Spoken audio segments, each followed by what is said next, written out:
Hello, everybody, and welcome to Frankenstein's podcast. We are off this week, so instead of having a new episode, what we have for you is an episode of our Patreon, what we've been calling Frankenbits. Smaller, shorter segments of the podcast where Khalid and I can just kind of chat about things that may be monster adjacent or maybe have nothing to do with monsters at all. Just a brief aside that our Patreon has been instrumental in helping us move forward the podcast and create some cool new content for all you listeners. So if you are interested in supporting us, please head over to our Patreon and pick a tier. We have a $1 tier for Frankenstein, official Frankenstein, or Frankenstein, excuse me, to just support us and get a shout out on the podcast. And we have a $3 tier, which will get you access to cool exclusive episodes that were the aforementioned Frankenbits. What I have for you today is just an example of one of our Frankenbits episodes. We've had several ones. We have a new one coming out about Rick and Morty, if you're a fan of that animation. But this one that we have is one I'm really proud of, one that I thought was a lot of fun, where Khalid and I just listed some of our favorite tropes in genre fiction. We each came up with 3 and just talked about why we like them in storytelling and why tropes aren't necessarily always a bad thing. So anyway, please, again, consider supporting us on Patreon if you have the means to, if you enjoy what we're doing, if you want to help support what we produce. And without further ado, here is our Frankenbits episode on our favorite genre tropes. Gods, what a monster!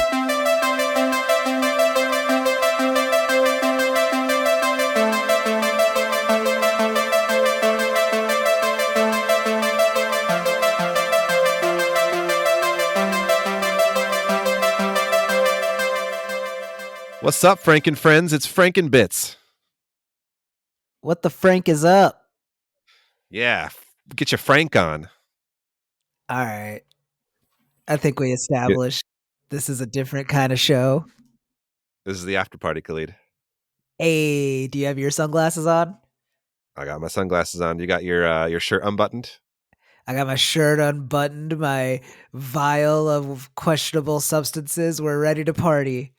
Hell yeah, my shirt is unbuttoned to like the bottom button. That's the only button that's buttoned. See, I went the opposite way, and it's just the top part buttoned, and the rest of it is just flowing. Damn, dude, that is risky. Yeah. I love it. I love it. This is after party Khalid for you. Get your Frank on, as you would say. Hell yeah, man. How you doing? You know what? I'm doing good. Welcome to Frankenbits, Khalid and everybody else. Thank you for having us. If you're listening to this, you are a patron already, or you're listening to this many months later if I posted it to the main feed, which I possibly might do. But thank you. Just want to shout out to all of you listening to this right now as patrons. You guys rock. Thank you for help keeping us afloat. And I hope you enjoy the extra content and Khalid's flowing shirts. Yeah, and patrons, while it is just us, I'll say it. You're our favorites. I would never say that to the main pod, but I'll say it here. You guys are our favorites. Joe, just edit this out if we ever release it in the wild. Oh, I will not. Oh, man. All right. Just hanging that over my neck. Got it. Yeah, that's all Khalid, everybody. I stand by it. You're our favorites, Frank and friends. That's fair.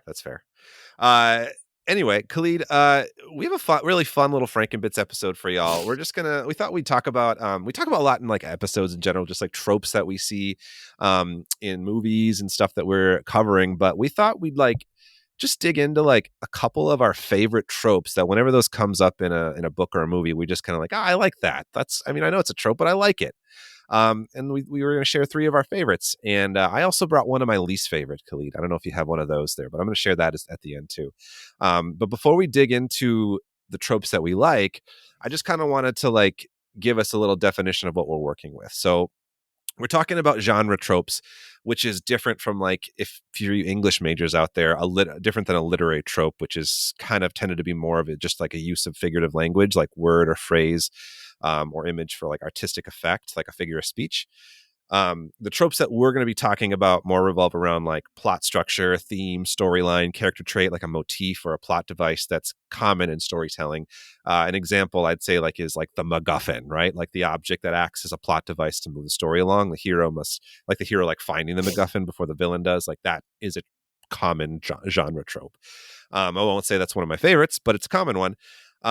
But so we're going to be covering our favorites specifically in like a lot of the genre storytelling pieces that we like. So I would also try to make the case, Khalid, that tropes are not inherently good or bad. Like they're just part of storytelling. Some definitely are overused, some we don't love, but they also can be important to storytelling. They can be meaningful or effective in different ways too, and they're tried and true for a reason in some respects. So yeah, that's what I have to say about tropes. Is that your Forrest Gump impression? It wasn't, That's but all I what did have it to sound like say it? about that. Yeah, whenever you like in the movies, be like, "That's all I have to say about that." That's all I have to say about tropes. I just imagine you like sitting on a bench next to like some old lady who's just like, "I'm just waiting for the bus."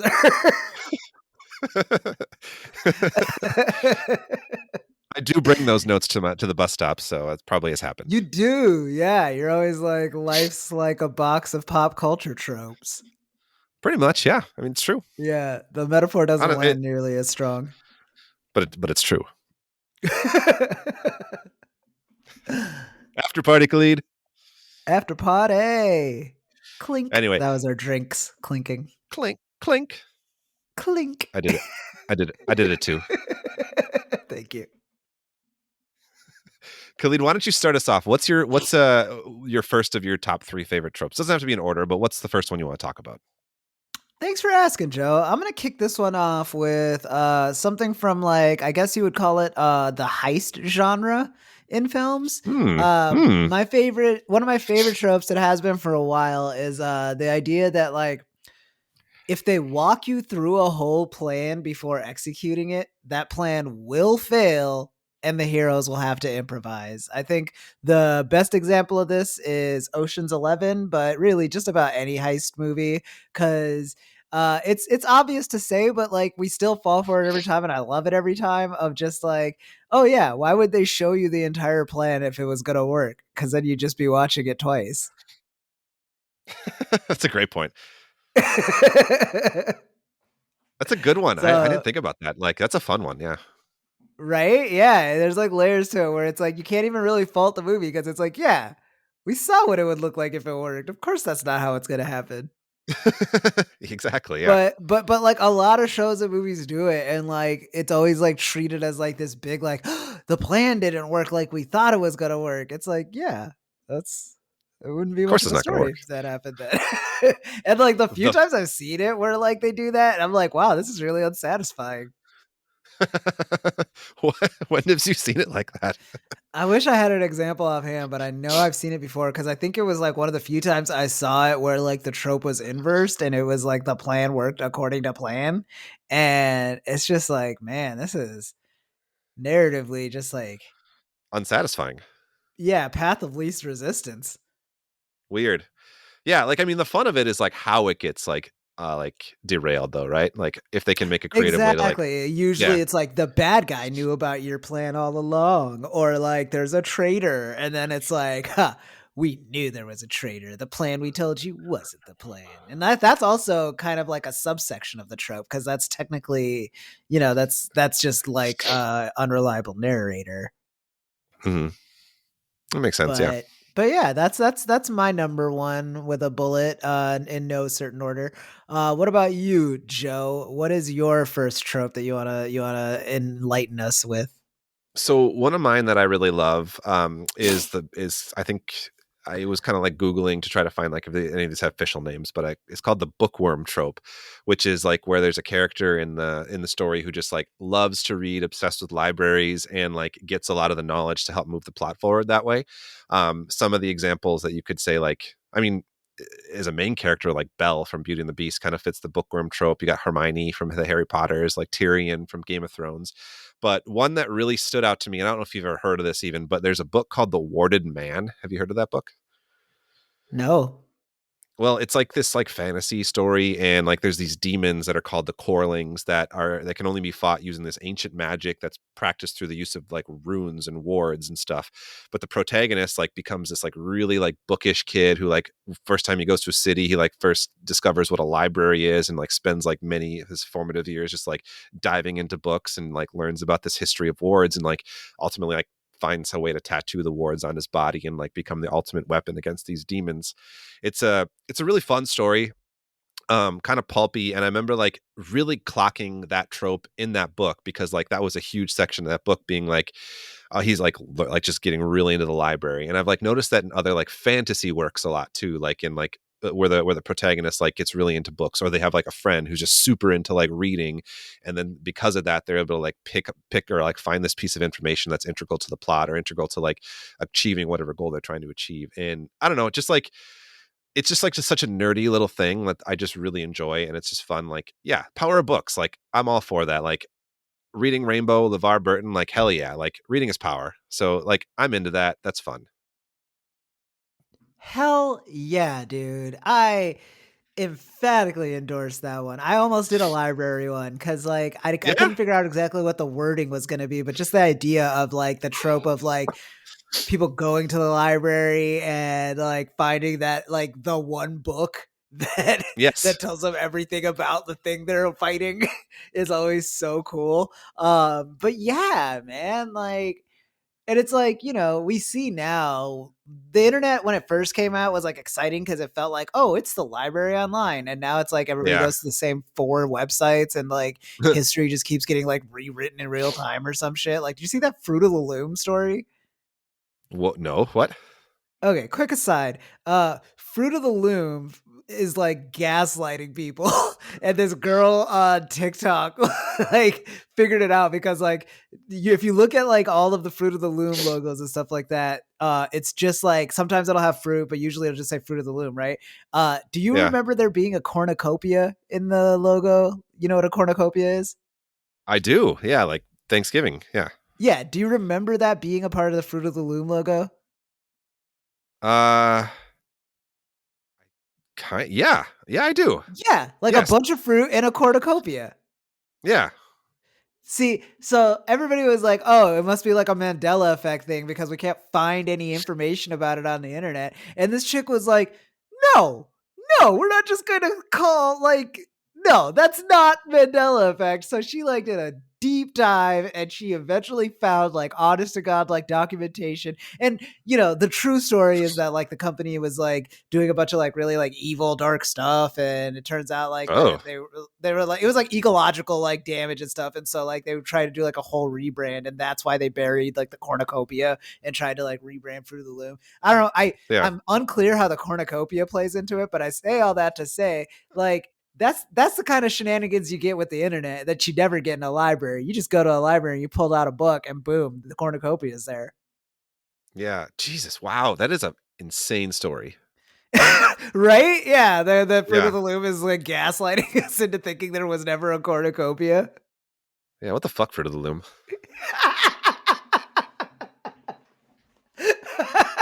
Truly, what the fuck? Yeah. Okay. But that Thank you being for that. That said, was yeah, yeah, that was a great first one.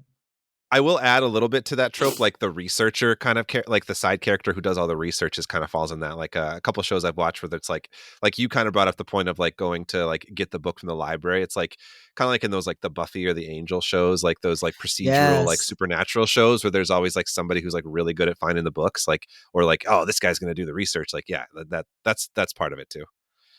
Yeah, and I mean, it's just I don't know, like especially now, like I just remember when I was a kid, like libraries seemed like such a wondrous place because of that. And then like you go Yeah. there and it holds up. It's like, wow, yeah, they actually have like all these books and like it's just like crazy trippy knowledge that like now it's like you go on TikTok and you can just find out any random thing like that Fruit of the Loom is gaslighting you. But like before, like if you wanted like trivia and tidbits, like you just explored a library and like whatever caught your eye. That was your For You page for any younger listeners. Like the library was the original For You page.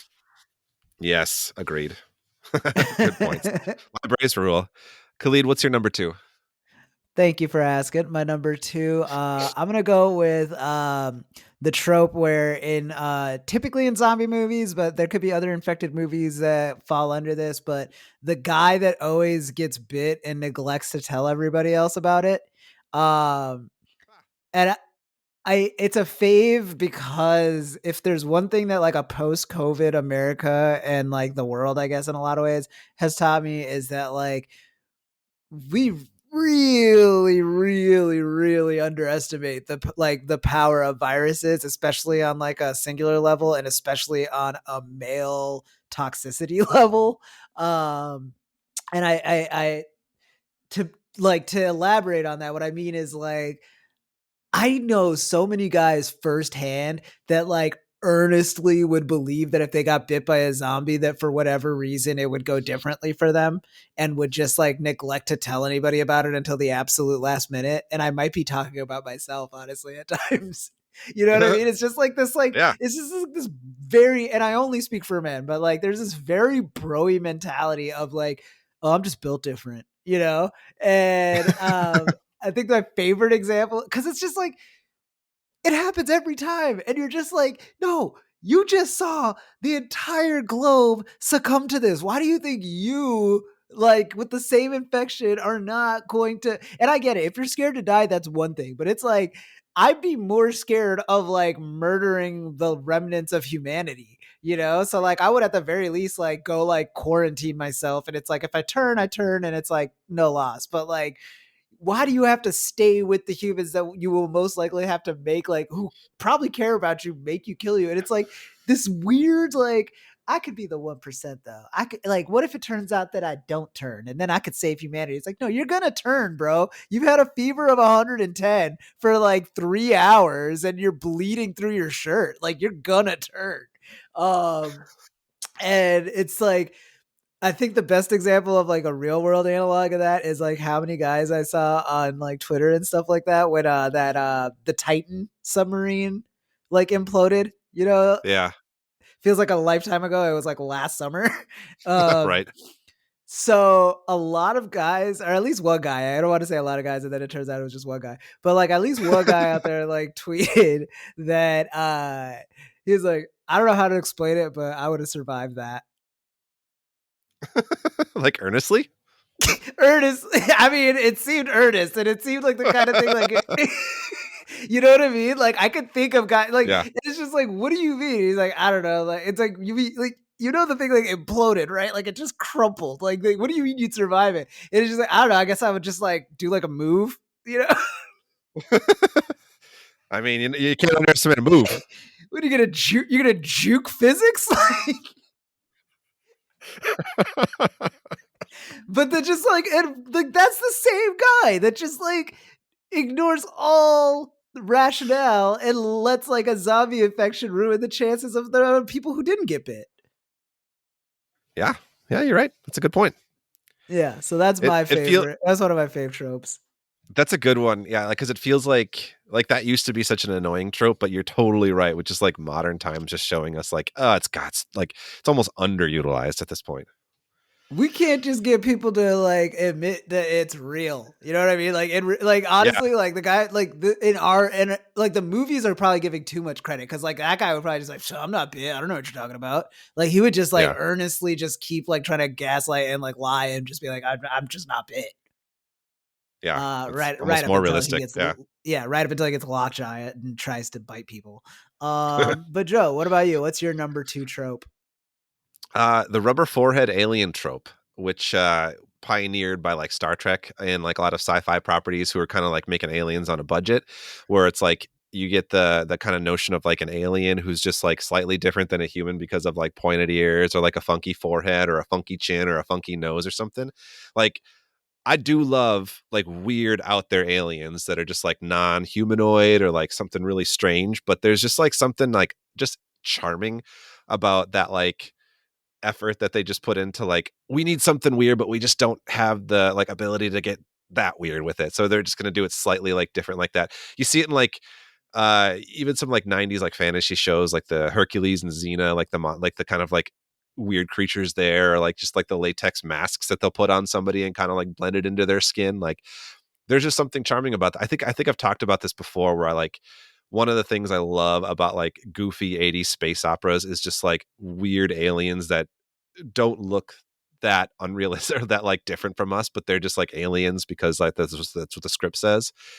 And I don't know. It's just like, I don't know. I just find it like, it's silly. It's charming because like, that they're trying to like, there's just creativity there that's just oozing from these people making these properties, but they're just like, we gotta go something here, like, and it's fun. And it's created like with Star Trek too. It's like created some like really iconic races, like the Klingons, like the Vulcans, like those are very like notable things, and like, not too expensive to make those prosthetics. Like a lot of fan films have made those like really easily. And like people who are just trying to create like a cosplay, like you kind of open these doors for like different avenues of people like participating in that fandom because they're able to like create that on their own. Right. And it's not like super involved process, which, certainly people can do, but like somebody just like on low on time and low on a budget could like throw on some Buccaneers and be like, I'm cosplaying Spock, that's cool. I think that's really like a charming element of the fandom. It's scrappy, and it speaks to the Scrappy. ingenuity of the entire enterprise. Ooh, good pun. Thank you. Did you plan that?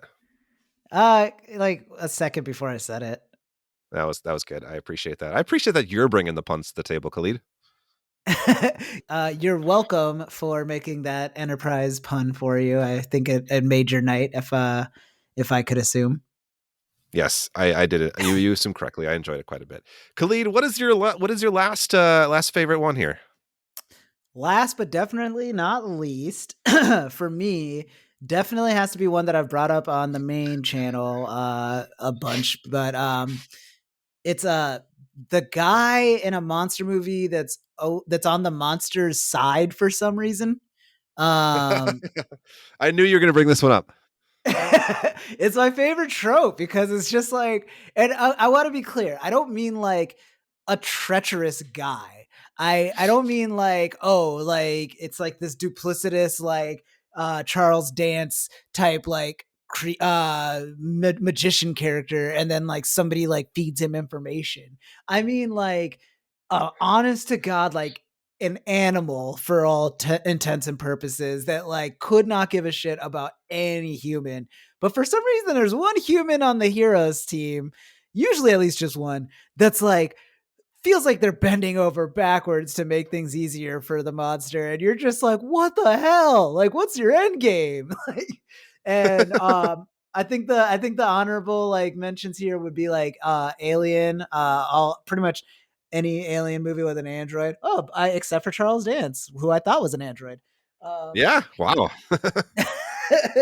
But yeah, like the androids in the alien movies, and then I think in Prometheus, David is a really good example of this. His is a little bit more like by the second one, it definitely kind of bends over backwards to like really explain why he would want to do all of that and like make the xenomorph like even exist in its final form. But like hmm in that first movie, it's very much just like, what the hell, dude?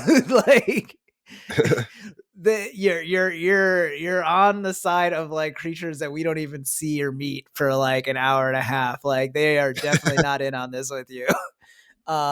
So yeah, that's got to be my top trope of genres that just it delights me every time because it just like speaks to like this like, well, you got to have conflict kind of rationale in a script that like allows you to just like throw the logic out. And I'll rock with it because it's frustrating in an entertaining way. Yeah, I remember you pointing this out with the Creature from the Black Lagoon too, with the guy who just kept Yep, I wanting to had capture that. it. Yeah, it's just like, buddy, come on. It's not working. uh it's Yeah, yeah, you gotta know when to fold them, man. There's a whole song about it.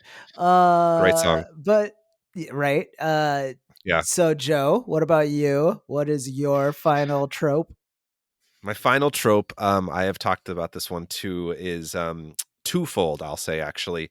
In science fiction, the space bar slash cantina type scene. And conversely, in fantasy, the visiting the inn or the tavern. So any sort of like setting where our characters have to go to like a bar type thing. to like get information or to like get the plot moving. In some case, like Lord of the Rings, you see it like going right away to like the inn in the first town to meet like Strider or whatever, who who becomes, of course, Aragorn, or like space bar, like Cantina in Star Wars, or like anytime there's like a space bar with just like weird aliens. This is kind of like a stepping stone for my rubber mask alien, rubber forehead alien type thing, which is like where you're just like, it's just a set piece to look around and see like lots of goofy aliens, lots of goofy things going on, and shady shit most likely, but it's just a whole lot of fun. The space bar part is just fun to see like all the creativity that's in the set. The like in tavern part and fantasy on like kind of a converse side of it is just like a cozy setting. Like every time I'm reading a book, like a fantasy book, and they're stopping an inn or a tavern, it's like, oh, I'm gonna get a flagon of ale or something and some mutton or some weird shit, and like they sit down and like have that, and after like some hard journey, I'm just like, just cozy. Like as a reader, like I love those tropes. Or watching sci-fi, I love the space bar. Anytime like one of my favorite shows, like sci-fi shows, has a space bar episode, I am 100% on board from the get-go. So that is my jam, and I'm sticking to it. Wow. All right. Yeah. Digging in your heels. I respect it. Yeah. That's a good one though. I like it. I like. Is there a place just called the Space Bar? Like that just seems like an obvious name for a bar. I don't know. I'm sure there is. I was trying to find like, I was thinking once for a while ago that like a space bar is like the perfect setup for like a short story collection, like a narrative where it's like the bartender at a space bar, like a just all the weird, wacky characters. But of course, it's been done many times. Of course, not original to me. What about a space library? Huh? Ooh, that okay. I like that idea. We're thinking, we're Just rolling. yeah. There's something to it. Combine Just two tropes. yeah. Let's noodle on that one. That's pretty fun. Yeah. Anyway, Khalid, before we close out, do you have a trope that you hate the most or dislike the most? Hate's a strong word, but one that you just really like, every time that pops up. That's a good question. A trope I hate is I would have to say a trope that I hate is it's like the people that refuse to like believe something is happening like way past the reasonable time of believing Yeah. some shit's going down. It just gets exhausting watching like the hero just like sweaty, like bleeding, like Attack the Block is a good example of it with like that drug dealer dude who's just like, Mm, say alien one more time, blood. It's like these kids are terrified and like profusely wounded and have done like a bunch of insane things like steal a police car. Like you at some point you gotta just be like, I don't think they would just act like this for no reason. And yeah, so that gets exhausting. that's a good point. Yeah, where it's like, yeah, it's very evident that something's going on, like, and it's like people just refusing to believe it still. Yeah, I see what you're saying. And yeah, I'll just say it, like as a black person, like I feel like I'm just like very conditioned to like danger. You know what I mean? Where it's just like Yeah. it's gonna take very little to convince me some shit's going down. Like if you like tomorrow text me and it's just like, bro, aliens are here, I'm gonna believe you until I find like anything that refutes it. You know what I mean? Because like, That what does it benefit me to like spend like an hour or two going, no, aliens aren't here while alien shit's going down? great point. Yeah, Great point. it's just Yeah. it's time wasted, you know? Like I'm just a little bit more cautious if I believe that aliens are here. Not much changes on my day to day. I'm just a little bit more on my guard. But if I'm just Yeah. sitting there like somebody point blank tells me aliens are here and I'm just still just like being belligerent, like now I'm slowing them down and myself. Yeah. Yeah, good point. I think Yeah. that there is a place for that trope though, like when you're trying to make a point about like the way like people aren't believed. Like I feel like the one that comes to mind is Barbarian, where like when Mm. she's trying to tell the cops what's going on and they're just like, ugh, don't believe you, you know? Yeah, but that's just more like the cuz like cops should theoretically be treating every emergency like an emergency earnestly, but like we know they don't. You know what I mean? So like Yeah. Yeah. that's more like a weird like boy who cried wolf, except like 9 times out of 10 it actually was a wolf, and the town just doesn't give a shit. Yeah. Yeah, but I mean, like that in that movie, it's kind of that was like a intentional to do that, not just like a No, yeah, thing, yeah, like a trope yeah. to cause drama. Yeah, Yeah. So I mean, like that's also like I guess I just mean like no, honestly, that's a good point. That's a really good exception to that rule of like sometimes you need it to like obstruct the hero in a dark but realistic way. yeah, yeah. So, but Yeah. yeah, no, I agree with you. That trope in general is super annoying. Yeah. What about you? What's one that you're not a fan of? So, okay, this is one I struggle with a lot because as like a horror fan in general, and like I know that there's like a fine line that is different for everybody with uh something that's like artful or meaningful and exploitative. So like one thing that I find often, not always, because this can be done well and poignantly, that tips something into being exploitative is using sexual assault or rape as a black backstory or plot point, Mm. or as just like a shocking image kind of thing. Like I think that that's like a lot of times people being like, what would make this like more horrific, and it's like that, and often it's like men creating those scenarios in like a script or a film. I think like for somebody like me who loves like 80s B movies, one thing that turns me off some of those is like they do like lean into like a rape trope a lot, and like those kinds of movies, we tend to kind of avoid some of those a lot. Like there's definitely like casual sexual assault a lot in some of those movies, which is really hard to stomach sometimes. And I think it's just like it's like that, like we talked about recently in the Dungeon Masters. Like, was that necessary to like add that element to it? You know, like that. Yeah, I mean, you're that right. was That's a good example. like that was, and that was even like one of the way toned down examples. Like some of them are way more exploitative than that, and it's just like it's kind of like this is just it's like trashy at that point, you know. And like it's also just exploiting like somebody's like trauma that a lot of people experience in like ways that's just not sensitive to that in any sense of the way. And I think like also it's just like kind of comes from also like a little misogynistic point of like, and it could be done with both like male or female characters, like any part of the gender spectrum, like using like sexual assault to propel a backstory is like you can't find sometimes in cases like a man writing a woman, it's like you can't find something else to like make this woman into like some sort of a badass. You had to have like that kind of a trauma or something, you know. And so like I don't know, I just always question a lot, especially when it's like a female character and like from a male writer, like that always like just seems not good, you know. Well, I mean, it's also a little more damning because, like, people will probably like immediately want to jump to like, well, it was the time, but it's like Yeah. Ridley Scott in like the late 70s made an amazing like sexual assault and agency allegory with Alien. You know what I Wow. mean? And Yeah. he didn't sensationalize it that way at all. Like he made it about like what if this creature like overpowered you and like used your body for its ends? Like it was as broad as that, and yet we all understood it and we all found like how powerful that was. Exactly. Yeah. I think like that's what I'm saying. Like there are definitely ways that that this idea can be done poignantly and meaningful. And the stories, like those kind of stories should be told, especially like people who are like trying to like make those points or maybe have those experiences or those traumas in their past and are telling their stories. Or Mhm. like you said, like this like meaningful allegory that was created that is not going into this point of just like, oh, I just want to show you a shocking image that's like worse than like a murder or something, you know, like, or like something more like devastating to like somebody's psyche or something, you know, like I don't know, like it's just yeah, I think that in general it's like a lot of times it's used really poorly. Yeah, that's a really good one, honestly. Yeah, it's a solid one to end on in terms of like makes you think a lot. Yes, yes, and Really makes you think. we're ending there. After party.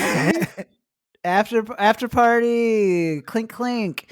Yeah, Well, thank you all for listening to this Frankenbits.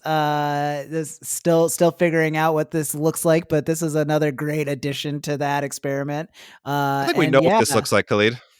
yeah, okay, fine. We know what it looks like. This is it. You got it. We'll keep dishing it out just like this. Joe. And until next time, scary on, my wayward son.